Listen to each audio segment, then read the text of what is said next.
दोस्तों, इस दुनिया में हर किसी को लगता है कि बिगर चेस्ट बनाने के लिए हैवी लिफ्टिंग करना बहुत ही ज्यादा जरूरी है। ये बात सही भी है, लेकिन आप किसी इक्विपमेंट की मदद लिए बिना ही अपने खुद के बॉडी वेट से अपनी बॉडी पर मास और साइज बिल्ड भी कर सकते हैं।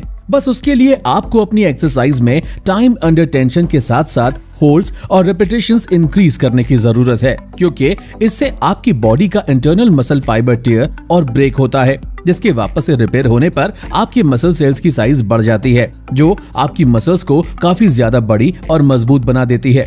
इस वीडियो में हम आपको जो होम चेस्ट वर्कआउट बताने वाले हैं, वो आपकी अपर, मिडिल, लोअर, इनर और आउटर चेस्ट सभी को कवर करके आपको एक बिगर और वेल डिफाइंड चेस्ट देगा। इस होम चेस्ट वर्कआउट की पहली एक्सरसाइज है रेगुलर पुशअप्स, जिसे अंजाम देना ज्यादा कठिन नहीं है, और वो भी तब जब आप अपने वर्कआउट की शुरुआत कर रहे हो। पुशअप्स ना सिर्फ आपकी चेस्ट की स्ट्रेंथ को बढ़ाते हैं, बल्कि इन्हें ठीक तरह से लगाने पर आपकी चेस्ट में डेफिनेशन भी आती है। वैसे तो ज्यादातर लोग पुशअप्स लगा लेते हैं, पर कई बार लोगों को इनका सही फॉर्म मालूम नहीं होता, जिस कारण इनका इफेक्ट उनकी बॉडी पर नहीं दिखता। सही पुशअप्स लगाने के लिए आपको सबसे पहले अपने कोर को टाइट करना होता है। उसके बाद हमें अपनी हील से लेकर शोल्डर तक बॉडी को स्ट्रेट रखते हुए हल्का सा आगे होते हुए जमीन की तरफ नीचे झुकना होता है। उसके बाद फिर से ऊपर आना होता है।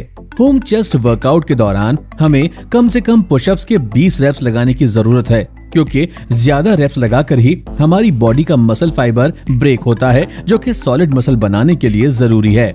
90 डिग्री होल्ड। दोस्तों, 90 डिग्री होल्ड एक आइसोमेट्रिक पोजीशन है, जो कि बहुत ही शानदार तरीके से हमारी मसल बिल्ड करती है, क्योंकि इससे हमारी मसल्स में बहुत ही ज्यादा ब्लड पंप होता है, जो बिगर चेस्ट बनाने में कारगर है। इस एक्सरसाइज को करने के लिए हमें अपनी मसल को कॉन्ट्रैक्ट करते हुए अपनी होल्डिंग पोजीशन को 90 डिग्री पर मेंटेन करना पड़ता है, वो भी 15 सेकंड के लिए। अगर आप उन लोगों में से हो जिनके लिए 15 सेकंड्स होल्ड करना भी मुश्किल है, तो आप 5 सेकंड के 3 सेट्स लगाकर इसे पूरा कर सकते हैं। अब अगर इसके फॉर्म की बात करें, तो उसे सही रखने के लिए सबसे पहले आपको पुशअप्स पोजीशन में आना होगा, जिसके बाद हल्का सा नीचे होते हुए और कोर को टाइट करके आगे की तरफ झुकते हुए आपको अपने पैरों को हवा में लिफ्ट करना होगा।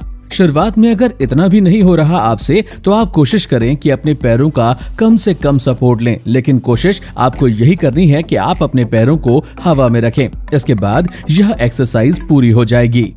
Pushups in a circle. ये एक्सरसाइज चेस्ट के लिए बहुत ही कारगर एक्सरसाइज मानी गई है, क्योंकि इससे आपकी आउटर चेस्ट और इनर चेस्ट दोनों के ऊपर अच्छा खासा प्रभाव पड़ता है, जिससे चेस्ट में डेफिनेशन आती है। इस एक्सरसाइज को अंजाम देने के लिए सबसे पहले आपको अपना कोर टाइट करते हुए पुशअप्स में आना होगा, और फिर अपनी चेस्ट मसल को कॉन्ट्रैक्ट करते हुए दोनों तरफ 8-8 रेप्स लगाने होंगे। ये एक्सरसाइज रेगुलर और डायमंड पुशअप्स का मिश्रण है, जिस वजह से प्रत्येक साइड लगने वाला एक रैप रेगुलर पुशअप्स का होगा, उसके बाद वाला रैप डायमंड पुशअप्स का, जिससे आपकी आउटर और इनर दोनों चेस्ट ट्रेन हो जाएगी। Archer pushups. आर्चर पुशअप्स कोई आसान एक्सरसाइज तो नहीं है, पर थोड़ी कोशिश से इसे अंजाम दिया जा सकता है। ये एक्सरसाइज आपकी होल चेस्ट को बिल्ड करने में मदद करती है, साथ ही इससे आपकी बॉडी का ज्यादा मसल फाइबर ब्रेक होता है। इसे करने के लिए आपको वाइड पुशअप पोजीशन में आना होगा, जिसके बाद एक हाथ पर डाउन होते हुए दूसरे हाथ को फुल स्ट्रेच करना होगा। दोस्तों, क्योंकि यह एक्सरसाइज दोनों हाथों से अलग अलग की जाती है, इसलिए इसमें एक हाथ से सिर्फ 10 रेप्स लगाने की जरूरत है, यानी दोनों साइड 10-10 रेप्स लगाने हैं। Explosive negative pushups. Explosive negative pushups chest build करने के हिसाब से एक बहुत ही किलर एक्सरसाइज मानी जाती है, क्योंकि इसकी मदद से न सिर्फ आपकी फुल चेस्ट ट्रेन होती है, बल्कि चेस्ट की पेक्टोरल मसल पर भी इसका अच्छा खासा प्रभाव देखने को मिलता है। इसे पूरा करने के लिए आपको पुशअप्स पोजीशन में आकर रेगुलर पुशअप्स की तरह ही डाउन आना होगा, पर रेगुलर पुशअप से बहुत ही ज्यादा धीरे, क्योंकि धीरे धीरे नीचे जाने से ही आपकी चेस्ट जबरदस्त तरीके से कॉन्ट्रैक्ट होगी। एक बार डाउन हो जाने के बाद आपको तुरंत ही जमीन पर प्रेशर डालते हुए फुल स्पीड से वापस ऊपर आना होगा, जिससे कि आपकी हथेली तक हवा में ऊपर उठ जाए। दोस्तों, इसी तरह से 10 रेप्स पूरे हो जाने के बाद आपकी यह एक्सरसाइज खत्म हो जाएगी, जिसके बाद आपको अपनी चेस्ट में जबरदस्त पंप महसूस होगा। Incline diamond pushups. Incline diamond pushups exercise एक बहुत ही जबरदस्त एक्सरसाइज है, जिसे अगर सही तरीके से किया जाए तब ये ना सिर्फ हमारी अपर चेस्ट बल्कि शोल्डर्स बिल्ड करने में भी मदद करती है।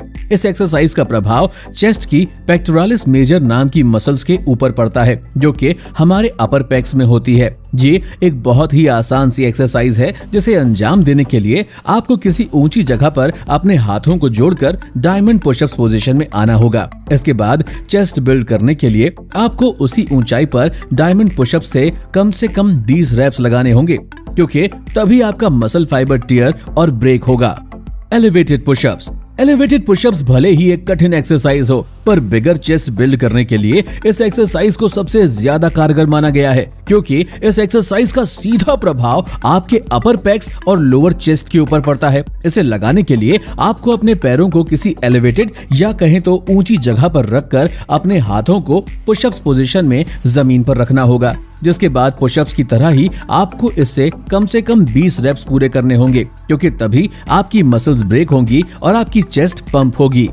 Single pushup. दोस्तों, इन सभी एक्सरसाइजेस के पूरे हो जाने के बाद अब जो आखिरी एक्सरसाइज बचती है वह है सिंगल पुशअप एक्सरसाइज, जिसमें आपको 1 मिनट में सिर्फ एक पुशअप लगाकर इस एक्सरसाइज को खत्म करना है।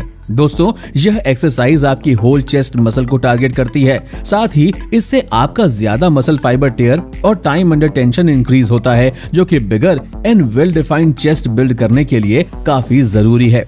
यह एक्सरसाइज दिखने में भले ही रेगुलर पुशअप्स जैसी है, पर जब आप पूरी तरह से थक जाने के बाद इसे परफॉर्म करते हो तो ये बहुत ही ज्यादा कठिन बन जाती है, क्योंकि पुशअप्स पोजीशन में 30 सेकंड तक डाउन जाना और फिर 30 सेकंड में वापस अप आना अंत में बेहद मुश्किल काम है। इन एक्सरसाइज को आप हफ्ते में 2 दिन कर सकते हो और धीरे धीरे अपनी टाइमिंग और रेपिटेशंस बढ़ाने की कोशिश करते रहें। जब भी आपको ये एक्सरसाइज इजी लगने लगे तो आपको इन्हें कठिन बनाने के लिए टाइमिंग और रेपिटेशंस को बढ़ा देना है।